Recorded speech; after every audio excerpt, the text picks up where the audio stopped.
వెంకటేశ్వర గారు ఇప్పుడు రాజకీయాన్ని. యా వీళ్ళు నిన్న కొన్ని తీర్మానాలు చేసుకున్నారు. ఇప్పుడు రెండు ఏంటంటే, ఒకటి పవన్ కళ్యాణ్ అసలు ఏం చేశాడు, ఆయన కులాన్ని వాడుకున్నాడు వాళ్ళని వదిలేశాడు అని చెప్పడానికి ఒకటి ప్రయత్నం చేస్తున్నారు. రెండోది ఇప్పుడు తీర్మానాలు చేసుకున్నారు. ఎస్, ఇందాక వాళ్ళు చెప్పిన టాస్క్ ఫోర్స్లు పెడతాము, ఎక్కడున్నా కూడా వాళ్ళ ఇంటి దగ్గరికి వెళ్ళి కూర్చుంటాము న్యాయం జరిగేదాకా, కాపు కార్పొరేషన్ నిధులని ఇవని అంటే ఏంటి వైఎస్ఆర్సీపీ ఇప్పుడు కేవలం ఆ పార్టీ ఒక కులాన్ని నమ్ముకుని లేకపోతే ఒక కులానికి కన్ఫైన్ అయ్యి రాజకీయం చేయాలనుకుంటుంది అనుకోవాలా?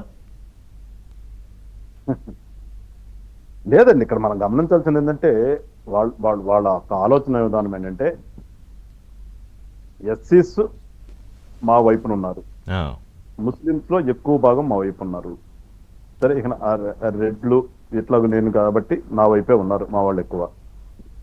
కానీ ఈ కాపులు వేస్తేనే గెలుస్తాము మనకున్న దాంతో majority shift of vote bank, అది కరెక్ట్.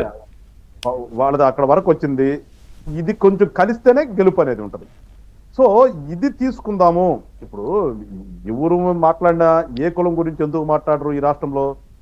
కాపు కులం గురించే ఎందుకు మాట్లాడతారు? ఎప్పుడు చూస్తున్నా చూడండి, అసలు ఎప్పుడు చూసిన ఇష్యూ అనేది మరి ఈ కాపులు ఏమైనా చేసుకున్నటువంటి పాపమేమో నాకు అనిపిస్తుంది తప్పితే అన్ని కులాలాగా వీళ్ళు కూడా కుటుంబం పెట్టారు కదండి. ఇంకా చెప్పాలంటే చాలా కులాలు రాజకీయంగా లబ్ధి పొందుతున్నాయి. ఈ రాష్ట్రంలో రాజకీయంగా లబ్ధి పొందని కులం ఏదంటే కాపుల కులమే. కానీ ఎప్పుడు కూడా టార్గెట్ ఇదే.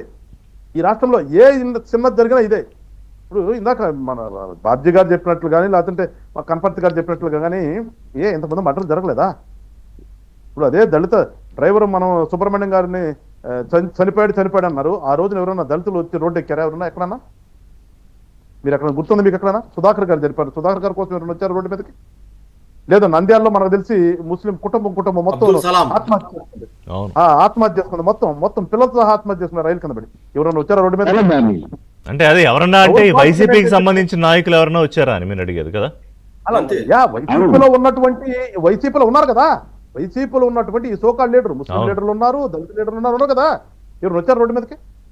లేదు, అమర్నాథ్ గౌడ్ మా రేపల ప్రాంతంలో చంపారు. ఎవరైనా బీసీ లీడర్స్ ఉన్న రోడ్డు మీదకి వచ్చారా? అదే కులం సంబంధించిన కూడా ఉన్నారు, వచ్చారు రోడ్డు మీదకి. ఇదే పద్దాక విజయవాడలో చుంచుకుంటాడు నేను అని చెప్పేసి ఎవరైనా, మన ఏం పేరునా ఇబ్రాహీంపట్నం అయింది, జోగి రమేష్ అదే కులం కదా. ఎప్పుడైనా మాట్లాడాడు దాని గురించి అసలు ఎక్కడన్నా? మరి ఈ దౌర్భాగ్యము ఈ కాపులకే ఎందుకు పుడుతుంది? ఇంత నీచంగా ఎందుకు వస్తున్నారు వీళ్ళు? నేను అంటున్నది అందరు మేధావులే, మళ్ళీ వీళ్ళంతా మహామేధావులని చెప్పుకుంటారు వీళ్ళంతా. ఇన్ని మటలు జరుగుతున్నాయి కదా, సహజంగా జరుగుతుందండి, సహజంగా జరుగుతాయి ఇవన్నీ కూడా. సహజంగా తప్పదు కొన్ని చోట్ల మటర్లు అనేవి ఆధిపత్య పోరు కానీ లేదంటే ఇట్లా ఏదో జరుగుతుంటాయి. మరి ఎవరికి లేని వీళ్ళకే ఎందుకు వస్తుంది? అదే కోటికత్తిలో పాపం ఆయన ఆ పిల్లల్ని ఎంతకాలం లోపల ఉంచారు? ఎవరు వచ్చారు మాట్లాడారు దాని గురించి? అంటే ఇప్పుడు మీ పరిస్థితి ఎలా అయిపోయిందంటే, జనసేన గాని పవన్ కళ్యాణ్ మీది రాష్ట్రంలో ఏం జరిగినా పొరపాటున అందులో ఏదో ఒక వైపు కాపు కులం ఉంటే అంతే పవన్ కళ్యాణ్ వెంటనే. వీళ్ళు ఏమి చెప్పదలుచుకున్నారు? వీళ్ళు టాస్క్ ఫోర్స్ ఏంటి? వీళ్ళ దౌర్భాగ్యం ఏంటి? అసలు ఎందుకు కూర్చున్నారన్న మీటింగ్? అది ఎట్లా జగన్మోహన్ రెడ్డి, అందుకని ఎట్లా రాజకీయ పార్టీ అవుతుంది జగన్మోహన్ రెడ్డి? ఎట్లా దీనికి ఒప్పుకుంటాడు? అంటే ఒక కులం వాళ్ళని కూర్చోబెట్టి మాట్లాడి వాళ్ళని మీరు పోండ్రు అంటాడా? వీళ్ళు వచ్చి ఏం పీకుతారు వీళ్ళు? నేను చెప్తున్నాను, పచ్చిగా మాట్లాడదు. ఏం పీకుతారు వీళ్ళందరూ కలిసి ఇక్కడ కూర్చుని టాస్క్ ఫోర్స్లు పెట్టుకుని ఇంకోటి పెట్టుకుని? ఈ పీకే నాయాళ్ళందరూ కూడా గతంలో ఆయనే చెప్పాడు కదా, కాపులకు రిజర్వేషన్ ఇవ్వడం కుదరదు అన్నాడు. ఎందుకు మాట్లాడదు దాని గురించి? లేదు, కాపు కార్పొరేషన్కి నిద్రిస్తాడు, ఎవరికి ఇవ్వలేదు, ఎందుకు మాట్లాడదు దాని గురించి? ఏమి చేశారో చెప్పన్నాడు అసలు వీళ్ళు? గత 5 సంవత్సరాల్లో కాపుల అభివృద్ధి కోసం, కాపుల అభ్యున్నతి కోసం ఏమి చేశారు వీళ్ళు? ఎంతమందిని వీళ్ళు లీడర్లు చేశారు కాపులలో నుంచి? ఎంతమందిని వీళ్ళు చదివించి పైకి పంపించారు? చెప్పనండి అందరూ. ఏమీ లేకుండా సిగ్గు వదిలేసి వీళ్ళ స్వార్థం కోసం వీళ్ళు ఎట్లా కులం కోసం పనిచేస్తారంటే, కులం కోసం పనిచేస్తాడు ఎవడో పట్టడం వాళ్ళు. వీళ్ళందరూ వాళ్ళ స్వార్థం కోసం, వాళ్ళ స్వార్థ రాజకీయం కోసం వీళ్ళందరూ కూడా. ఇప్పుడు మీ పార్టీలో నాయకులకి ఒకవైపు ఏమో మీ అధినేత అదిగో మీరు మాట్లాడరా, మాట్లాడితే ఓట్లు పోతాయని భయపడుతున్నారా అని ఆయన క్లాస్ స్పీకర్, ఇంకోవైపు వీళ్ళందరూ కూర్చుని అదిగో అప్పుడు ఓట్లు వాడుకుని ఇప్పుడు పట్టించుకోరా అని మీ మధ్యలో నలిగిపోతున్నారా? మీరు ఏం చెప్పారు మీ అధినేతకి? ఇప్పుడు నాలాంటి వాడిని అయితే ఒక స్టాండ్ తీసుకుని మాట్లాడగలుగుతానండి మీరు అన్నట్టుగా. నిజంగా పాపం నిన్న కూర్చున్నటువంటి ఎమ్మెల్యేలు అందరి పరిస్థితి కూడా అదే మీరు అన్నట్టుగానే. వీళ్ళు నలిగిపోతున్నారు. కానీ వీళ్ళకి సిగ్గు ఉండాలి కదా. నిన్న కూర్చున్నటువంటి బ్యాచ్ మొత్తం ఓడిపోయినండి. వాళ్ళకి గెలిచాడు ఎవడు లేడు వాళ్ళు. అంటే వీళ్ళ స్వార్థం, వీళ్ళ రాజకీయం కోసం మళ్ళీ తప్పితే ఒక్కొక్కళ్ళు అసలు నిజంగా జాతీయ నాయకుల స్థాయిలో బిల్డప్, బాడీ లాంగ్వేజ్. ఏ ఒక్కడికి కులం మీద అభిమానం ఉంటే ఎవడు నేను ఎమ్మెల్యేగా ఉన్నప్పుడు ఇదిగో నా నియోజకవర్గంలో ఇంతమంది కాపులకు పనిచేశానని చెప్పమనండి. వీళ్ళందరూ రాష్ట్ర మంత్రులు చేశారుగా. నేను మంత్రిగా ఉన్నప్పుడు నా మంత్రిత్వ శాఖలో ఇంతమందికి ఉద్యోగాలు ఇప్పించాను, లేదంటే ఇంతమంది Exactly. పనులు చేశాను, ఇంతమంది కాంట్రాక్టర్లుగా తయారు చేశాను అని చెప్పమనండి. ఇది అప్గ్రేడ్ చేశాను ఫైనాన్షియల్ గా అందరూ చిన్న చిన్న కుటుంబాలే కదండి కాపులు అంటే ఈ రాష్ట్రంలో.